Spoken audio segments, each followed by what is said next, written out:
সময় নিলেন। এরপর হযরত হুসাইন রাদিয়াল্লাহু তাআলা আনহুকে বললেন যে আপনি বায়াত নেন। হযরত হুসাইন রাদিয়াল্লাহু তাআলা আনহু তিনি বলেন আমার বায়াত ফাইনা মিসলিল্লাহি ইউবাইয়ু রাসূলুল্লাহ, আমার মতো মানুষ গোপনে বায়াত নেবে এটা আমার শানের সাথে যায় না, আর এটা হতে পারে না। আমাকে কিছু সময় দাও, আমি চিন্তা ভাবনা করি বায়াত নেওয়া যাবে কিনা। তো যখন হযরত আব্দুল্লাহ বিন জুবাইর রাদিয়াল্লাহু তাআলা আনহু এবং হযরত ইমাম হুসাইন রাদিয়াল্লাহু তাআলা আনহু সময় নিলেন, নেওয়ার পরে এনারা আর মদিনায় থাকলেন না, দুইজনেই মক্কার দিকে রওনা দিলেন। কেননা তাদের ধারণা যে আমরা যদি মদিনায় থাকি তাহলে ইয়াজিদের লোক জোর করে আমাদের কাছ থেকে বায়াত নেবে, আমাদের কাছ থেকে জোর করে বায়াত নেবে, আর আমরা ইয়াজিদকে আমাদের বায়াত দেব না, ইয়াজিদের খেলাফত আমরা মানব না। এজন্য তারা কি করলো, মক্কায় হিজরত করলো, মক্কায় চলে আসলেন। যখন এই মক্কায় তারা চলে আসলেন, এই সংবাদ যখন ইয়াজিদের কাছে গেল, ইয়াজিদ তখন আরো জোর তাগিদ দিল যে না, তাদের কাছ থেকে অবশ্যই এই বায়াত গ্রহণ করতে হবে, প্রয়োজনে মক্কায় গিয়ে তাদের কাছ থেকে বায়াত নিতে হবে, যদি না নেয় তাহলে তাদের বিরুদ্ধে যুদ্ধ করতে হবে। ইয়াজিদের সিদ্ধান্ত।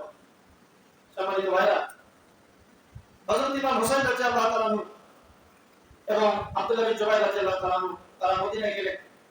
যাওয়ার পরে দুইজনে সলা পরামর্শ করলেন যে ইয়াজিদের তারা খেলাফত মানবে না, নিজেরাই খেলাফত প্রতিষ্ঠা করবে। সুবহানাল্লাহ, সুবহানাল্লাহ। নিজেরাই কি করবে, খেলাফত প্রতিষ্ঠা করবে। যে অঞ্চলগুলোতে তাদের অনুসারী আছে তাদেরকে নিয়ে তারা খেলাফত প্রতিষ্ঠা করবে।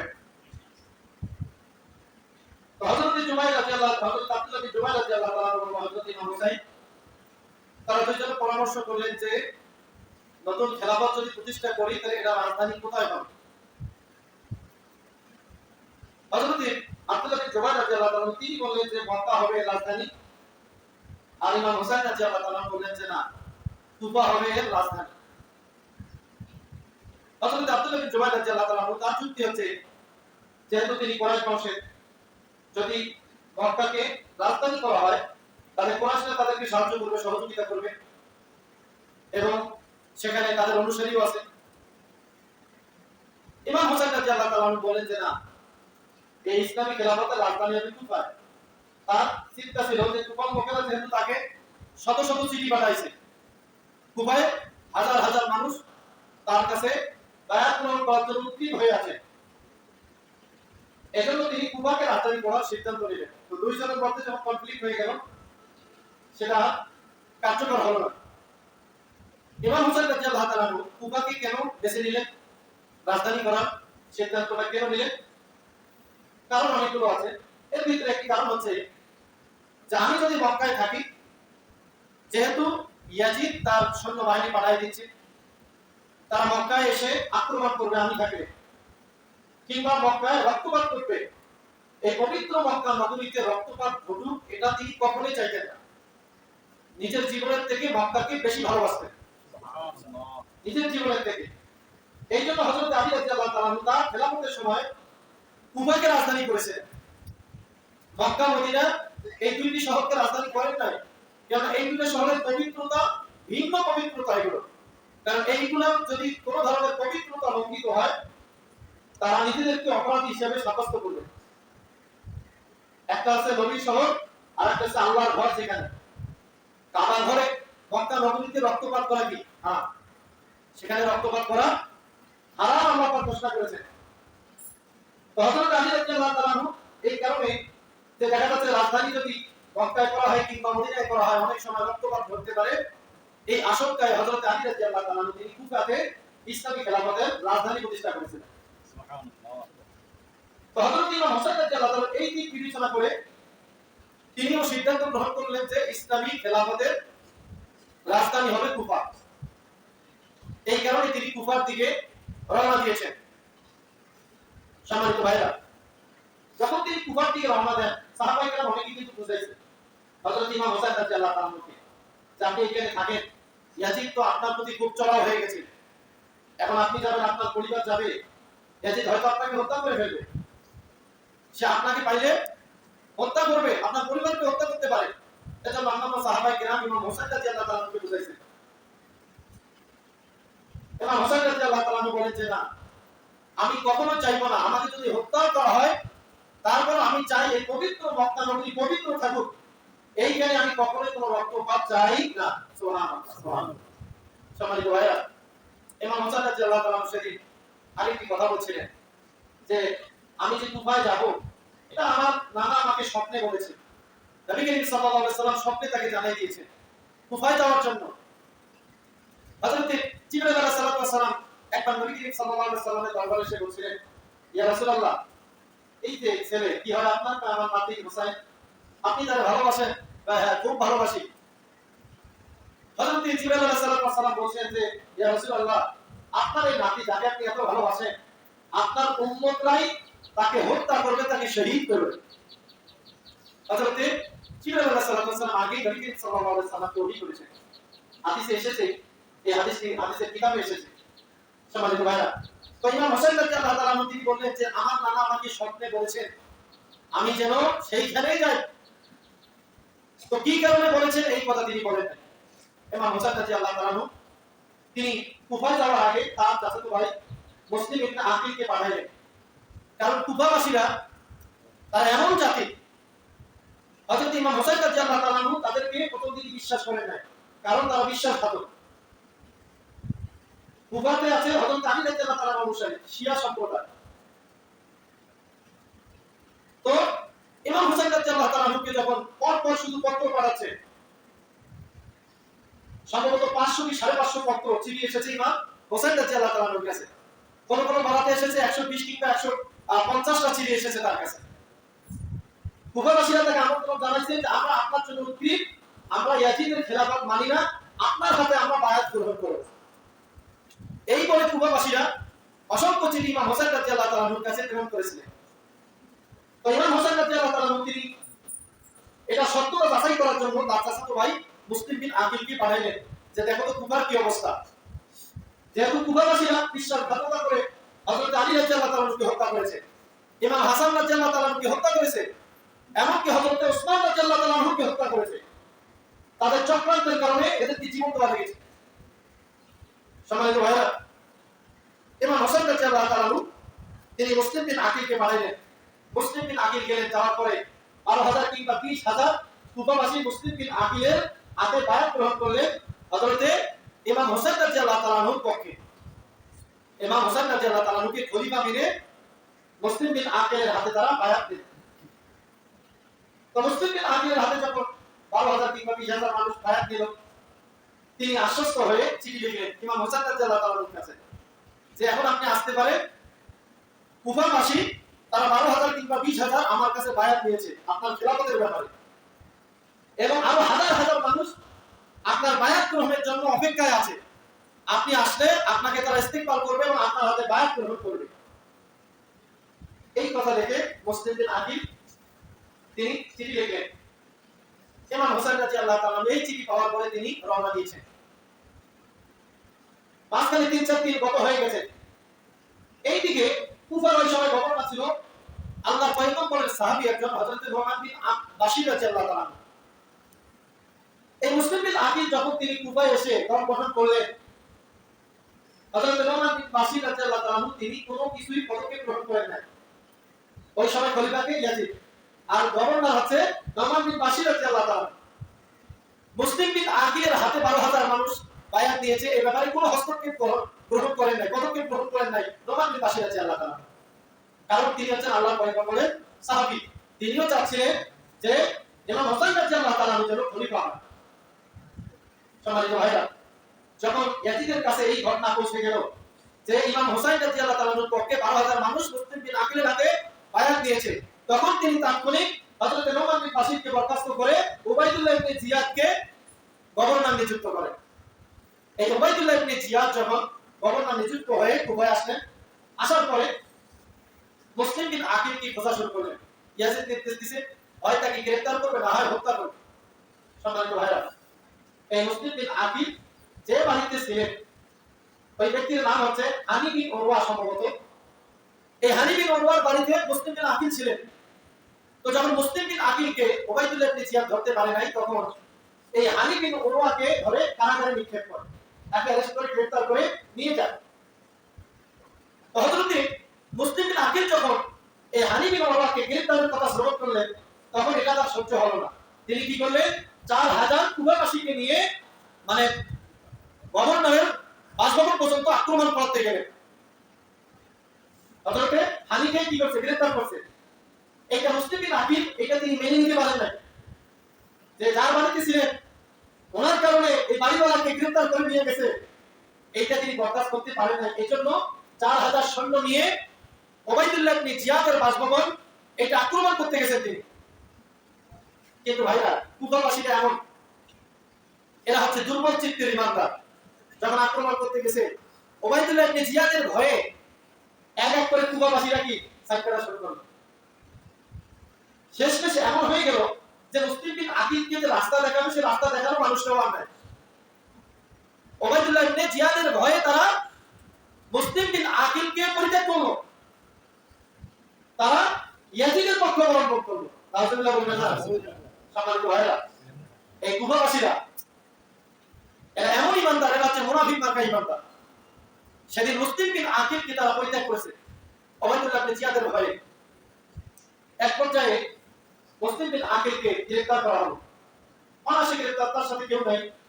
গ্রেফতার করে তার কল্লাটাকে দেহ থেকে আলাদা করা হলো। বলে রাসূলুল্লাহ, ওবাইদুল্লাহ ইবনে জিয়াদ এত নিকৃষ্ট মানের একজন শাসক, কল্লা কেটে বাসভবনের ছাদের উপর থেকে মুসলিম বিন আকিলের দেহটা ফেলাই দিলেন বাসভবনের উপর থেকে। চিন্তা করছেন, একটা লাশ, তার উপর তো কোনো আক্ষেপ থাকতে পারে না, কত নিকৃষ্ট হবে করে একটা লাশের উপর তারা জুলুম করেছে। আমাদের সমাজে এরকম অনেক মানুষ আছে, মরা মানুষকে তাদের উপর চড়ে নৃত্য করেছে। আছে না এরকম মানুষ? আছে। ভারতের দিকে তাকায় দেখে, মুসলমানকে মারার পর লাশটার প্রতিও তারা জুলুম করে, অন্যায় করে, বিচার করে।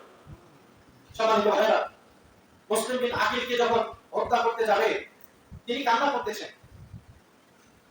ওই ইয়াজিদের বাহিনীতে একজন ভালো মানুষ ছিলেন, তিনি হযরত মুসলিম বিন আকিলকে বললেন, তাকে, তিনি হচ্ছে ইবনে আসআস, তাকে বললেন যে তুমি তো হকের উপরে আসো, তো তোমাকে হত্যা করলে তো তুমি শহীদ, তুমি কাঁদতেছো কেন, কি কারণে কন্ট্রোল করতেছো?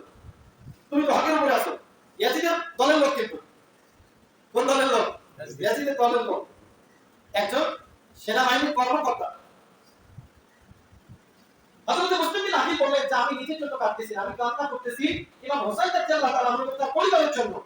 কেননা আমি গত 3-4 দিন আগে ইমাম হোসেনকে আসার জন্য চিঠি পাঠাইছি। এখন তিনি যদি আসেন, বর্তমানে কুফার যে পরিস্থিতি, তিনি আসলে তাকে তো হত্যা করা হবে। এই যে তাকে হত্যা করা হবে, তার পরিবারের লোককে হত্যা করা হবে, এই ভয়ে আমি ক্রন্দন করতেছি। সম্মানিত ভাইরা, এরপরে এই ব্যক্তি, এর নাম হচ্ছে মুহাম্মদ বিন আসআস, তার কাছে মুসলিম বিন আকিল একটা চিঠি লিখলো, তার হাতে দিয়ে বলল যে এটা তোমার দায়িত্ব দিলাম, তুমি ইমাম হোসেন রাদিয়াল্লাহু তাআলার কাছে এটা পাঠাই দিবা, পৌঁছাই দিবা।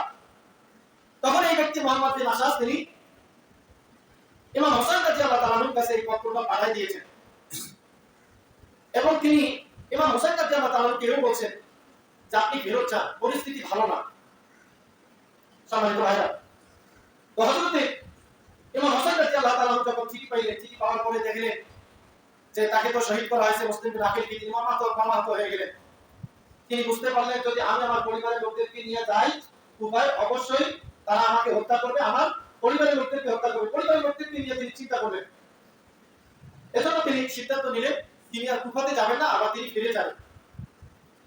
কিন্তু এই মুসলিম বিন আকিলের যারা পরিবারের লোক, তারা বলল যে ইমাম হোসেন, আমরা ফিরে যাব না, আমাদের পরিবারের লোককে হত্যা করা হয়েছে, তার প্রতিশোধ গ্রহণ না করে আমরা বাড়িতে ফিরে যাব না, প্রয়োজনে নিজেদের জীবন দিয়ে দেব। সম্মানিত ভাইরা, একটু চিন্তা করেন তো, এই ঘটনাগুলো থেকে কি শিখার কিছুই নাই? একজন মাত্র মুসলিম বিন আকিলকে হত্যা করেছে ইয়াজিদের লোক, তার পরিবারের লোক হাতে গোনা মাত্র কয়েকজন, তারা তার প্রতিশোধ নেবে, কেননা অন্যায় ভাবে মুসলিম বিন আকিলকে হত্যা করেছে। এই শিক্ষা কি আমাদের ভিতরে আছে? আমাদের ভিতরে শিক্ষা নাই। ভারতের মুসলমানদেরকে মারে, আমরা চুপ করে থাকি। ফিলিস্তিনের মুসলমানদেরকে মারে, আমরা চুপ করে থাকি। রাষ্ট্রীয় পর্যায়ে পর্যন্ত আমরা একটা বক্তব্য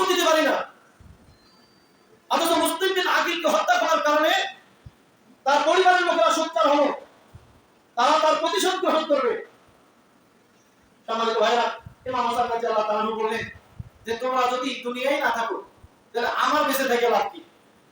তিনি সিদ্ধান্ত গ্রহণ করলেন কুফার দিকে রওনা দিলেন। এরপর রওনা দিলেন, রওনা দেওয়ার প্রাককালে সেই সময় একজন বিখ্যাত কবি ছিলেন, কবি ফারাস্তা। তিনি নবী করিম সাল্লাল্লাহু আলাইহি সাল্লামকে মহব্বত করতেন, ভালোবাসতেন। কবি ফারাস্তাকে সাথে ইমাম হোসেন রাদিয়াল্লাহু তাআলা সাক্ষাৎ হলো। ইমাম হোসেন বললেন যে কবি ফারাস্তা, তুমি তো কুবা থেকে আসলা, সেখানকার পরিস্থিতি কি? তিনি বললেন যে ইমাম, কুফাবাসীদের অন্তর আপনার সাথে আছে, কিন্তু তরবারি আছে ইয়াজিদের সাথে। তাদের মন আপনার সাথে আছে ঠিক, কিন্তু তারা ইয়াজিদের পক্ষে অস্ত্র ধারণ করেছে। ইমাম হোসেন রাদিয়াল্লাহু তাআলা কে কথা বললেন, সম্মানিত ভাইরা। ইমাম হোসেন রাদিয়াল্লাহু তাআলা যখন তিনি কারবালা প্রান্তরে পৌঁছে গেলেন, সেখানে দেখা হলো ওবাইদুল্লাহ ইবনে জিয়াদের একজন ঊর্ধ্বতন কর্মকর্তা, নাম হচ্ছে তার হুর বিন ইয়াজিদ। এই হুর বিন ইয়াজিদ পরিস্থিতি তিনি বুঝতে পেরে ইমাম হোসেন রাদিয়াল্লাহু তাআলাকে বললেন যে আপনি ফিরে চলে যান, কারণ পরিস্থিতি ভালো না। ইমাম হোসেন রাদিয়াল্লাহু তাআলা তিনি এই কথা শুনেন নাই। তার উদ্দেশ্য অন্যায়ভাবে মুসলিম বিন আকিলকে হত্যা করা হয়েছে, তার প্রতিশোধ না নেওয়া পর্যন্ত তিনি এই কারবালার প্রান্ত ছেড়ে দিবেন না। সম্মানিত ভাইরা, ইতিহাস অনেক বড়, সংক্ষেপে শুরু করতেছি আপনাদেরকে। যখন কারবালার প্রান্তে ইমাম হোসেন রাদিয়াল্লাহু তাআলা উপস্থিত হইলেন, তখন পরিস্থিতি খুবই খারাপ। এই হুর বিন ইয়াজিদ তিনি যখন দেখলেন যে ইমাম হোসেন রাদিয়াল্লাহু তাআলাকে হত্যা করা হবে, পরিকল্পনা করা হচ্ছে, তখন তিনি ইয়াজিদের বাহিনী পরিত্যাগ করে তার বাহিনী নিয়ে ইমাম হোসেন রাদিয়াল্লাহু তাআলার পক্ষ অবলম্বন করে ইয়াজিদের সৈন্যদের বিরুদ্ধে তিনি যুদ্ধ করেছেন। সুবহানাল্লাহ, সুবহানাল্লাহ। দুইজন সৈন্যকে হত্যা করে তিনিও শাহাদাত বরণ করেছেন। ইন্না লিল্লাহি ওয়া ইন্না ইলাইহি রাজিউন। সম্মানিত ভাইরা, সেদিন ইমাম হোসেন রাদিয়াল্লাহু তাআলাকে কোন সৈন্যই তার সামনে আগাচ্ছে না, তাকে হত্যা করবে, আগাচ্ছে না, সাহস পাচ্ছে না। নবী নাতি কিভাবে তাকে হত্যা করবো আমরা? সেই দিন শিমার বিন জিলজাওশান, এই যে আমরা যে শিমার বলি, সে একটা বক্তব্য দিয়ে সৈন্যদেরকে উদ্বুদ্ধ করলো যে তোমরা যদি তাকে হত্যা না করো তাহলে কঠিন জবাবদিহি করতে হবে ইয়াজিদের সামনে তোমাদেরকে। বিভিন্ন ভাবে ভয় দেখায়া ইমাম হোসেন রাদিয়াল্লাহু তাআলার উপরে আক্রমণ শুরু করলো। ইয়াজিদের সৈন্যরা এক পর্যায়ে বর্ষা দিয়ে তার আক্রমণ করলো। শেষমেশ সীমা ইমাম হোসেন রাদিয়াল্লাহু তাআলার বুকের উপরে চড়ে তার মস্তকটাকে আলাদা করে দিল। নাউজুবিল্লাহ। সম্মানিত ভাইরা, কারবালার ইতিহাস ভয়াবহ ইতিহাস। এই ইতিহাস এর আগে আমি আপনাদের সামনে বলেছি, সময় সংকটের কারণে বিস্তারিত আলোচনা করা সম্ভব না। সম্মানিত ভাইরা, ইমাম হোসেন রাদিয়াল্লাহু তাআলা সেদিন জীবন দিয়েছেন, বলেন তো কিসের জন্য? সত্যের জন্য, ন্যায়ের জন্য। ন্যায়ের পক্ষে তিনি অনড় ছিলেন। ইয়াজিদের রক্তচক্ষুকে তিনি পরোয়া করেন নাই, যার কারণে কারবালার প্রান্তরে তাকে শাহাদাত বরণ করতে হয়েছে।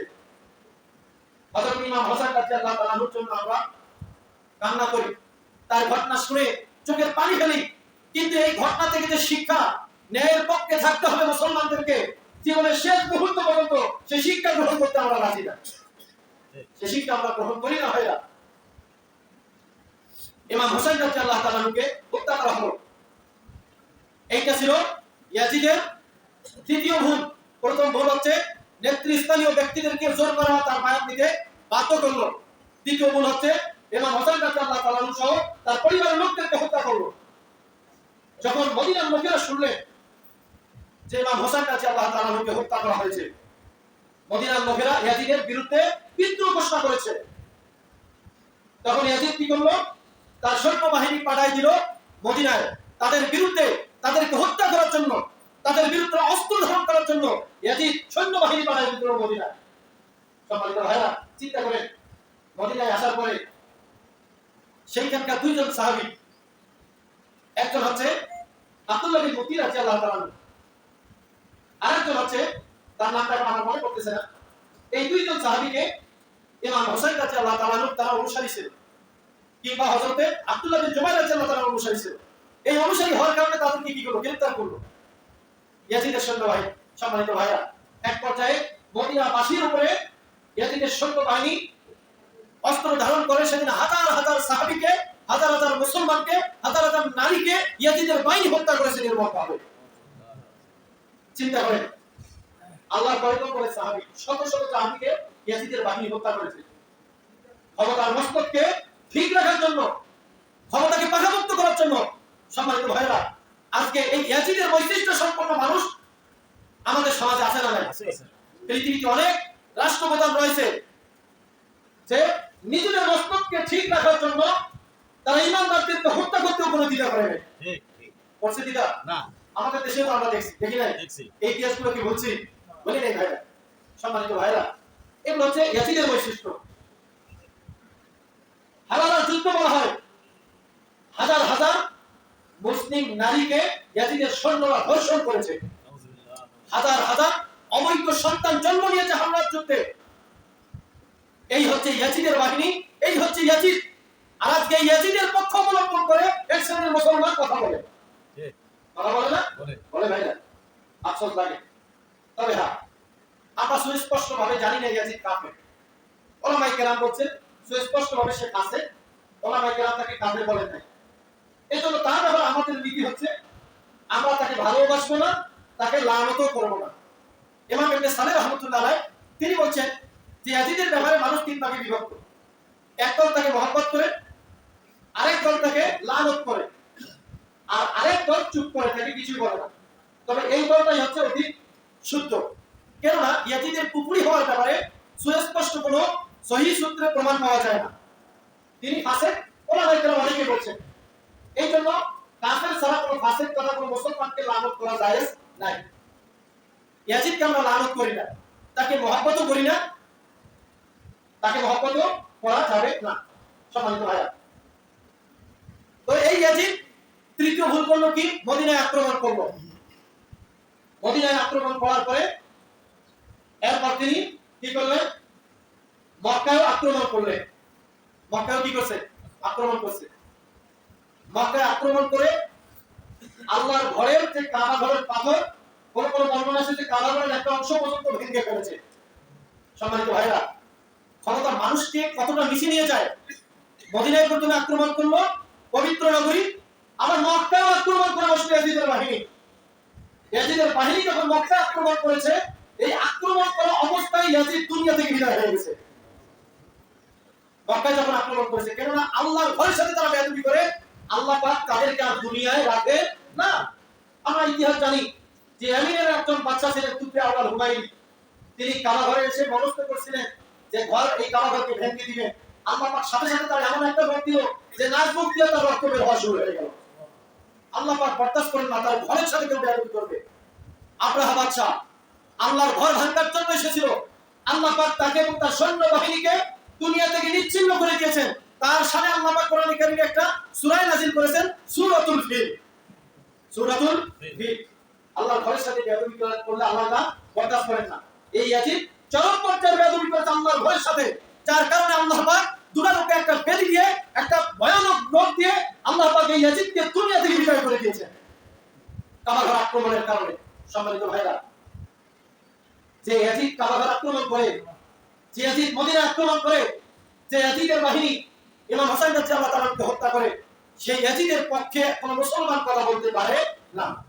এটা মুসলমানের বৈশিষ্ট্য হতে পারে না ভাইরা। সম্মানিত ভাইরা, এই হচ্ছে কারবালার ইতিহাস, সংক্ষিপ্ত ইতিহাস।